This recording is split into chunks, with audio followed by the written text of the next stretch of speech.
The Rangers have a major decision to make with a marquee player who isn't yet a free agent this summer. Let's talk about it.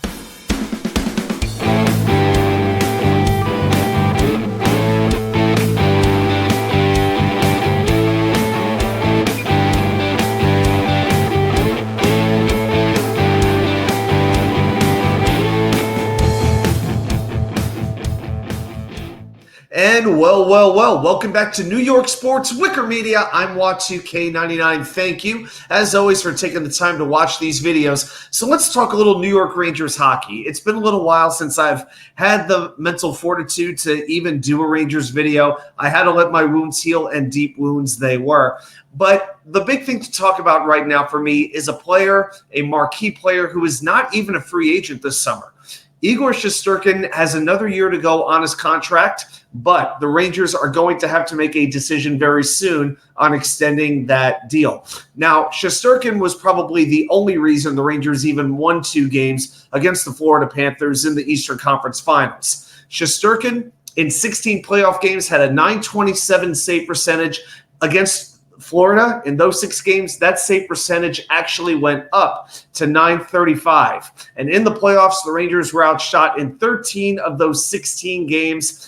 And in his playoff career, 44 playoff games, a .928 save percentage. Excellent numbers. Now, a couple of years ago in 2021, Shesterkin signed a 4-year contract for $22.667 million.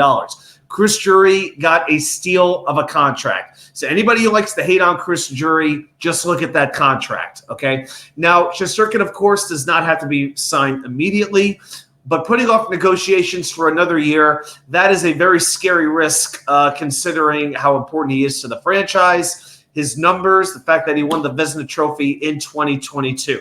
Now, any extension the Rangers signed Shesterkin to would kick in for the 2025-26 season, and that's important because by then, the NHL salary cap is expected to go up by $8 million. So currently, just to break it down, for the 23-24 year, it was at $84 million.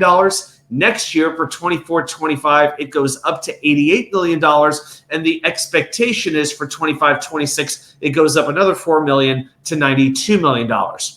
So for 25-26, to take a quick look at the Rangers roster, they are expected to have 11 players under contract, and that also goes off the preposition or the premonition, whatever, that several prospects will be on the roster. Brennan Othmann, Gabe Perreault, Adam Sikora, Brett Berard, they're young forwards. You figure a couple of those players will be on the roster. So that would be about $60 million. That leaves $32 million to fill in 11 to 12 spots. That money will obviously dry out very quickly. But it's also important that 25-26 are the final years for Artemi Panarin and Jacob Trouba to be under contract. So when those contracts expire, that opens up another $20 million for the Rangers. So that's a brief look at what the Rangers have to work with. They don't have a ton of space, and that may be a reason they may have to trade a contract to create more cap space. We don't know if that's going to happen, but it is possible. Now, what does the goalie market look like? Well, going into this upcoming season, Igor will be the 10th highest paid goalie at $5.66 million. Some of the goalies making more include Jordan Binnington of St. Louis. He's won a Stanley Cup, but by no means is he on that level. Philip Grubauer, who has been pretty much a disaster since getting to Seattle, and John Gibson. I mean, oh my gosh.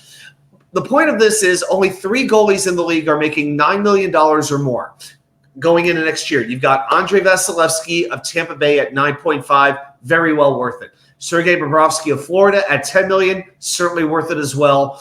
The one to surpass, though, is the 8-year, $84 million deal that Carey Price signed with the Montreal Canadiens back in 2018.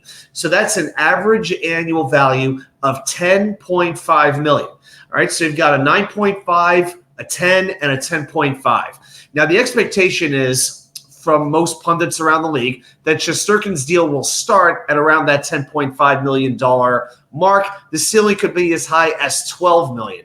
Now, even as the cap starts to increase, here's where we're going to bring it full circle. I don't know if the Rangers they're not going to want to commit that much money to a goaltender. Okay, so what it really comes down to me is what kind of percentage are you giving to your goaltender? Now, if you give Igor, let's say, $11 million, that's just under 12% of the eventual salary cap. Okay. Now, I've looked at projections. About the only one I really saw was from a website called Evolving Hockey. That website estimates Shesterkin's next deal at 7 years, $9.7 million. Now, if the Rangers could actually keep Shesterkin under contract for under $10 million a year, Chris Drury should have a statue built to him. That would be absolutely unbelievable. But here's the thing. Igor's got the leverage here. His agent has the leverage here. The Rangers need him to be a credible franchise at this point. Yes, they have some very good players. They have some very good talent. But without the goalie, what have they got? It's not much different than the Henrik Lundqvist era. I hate to say it.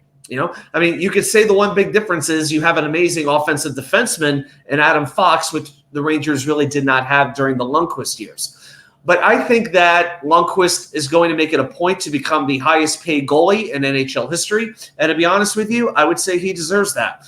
Now, I don't think he's going to break the bank. I think it's going to take a 7-year deal, and I'm going to say $74 million. What that would come out to is $10.57 million for the cap hit, which would exceed Carey Price's deal. I don't think Igor wants to go anywhere, but he wants to get paid, and he should get paid because he is that good, but the Rangers cannot afford to let him go anywhere, and I don't think they can afford to let this contract situation get out of the summer. They got to get this contract signed, and they've got to do it this very season. Well, guys, those are my thoughts on Igor Shesterkin and the contract situation with the New York Rangers. What do you think he might get? If you have any thoughts, put it right down there in the comments. And, hey, quick reminder for everybody, for the Wednesday night live show, it's been at 10 p.m. for the last year. Starting July 3rd, Wednesday, July 3rd, it is going to be on earlier at 6 p.m. Eastern Standard Time. All right, so we're actually going to be on the air when the sun is out. What a concept. So I hope you'll join me. Thanks, everybody, for watching, and I'll see you right back here with more content from you know where, the Wicker Chair.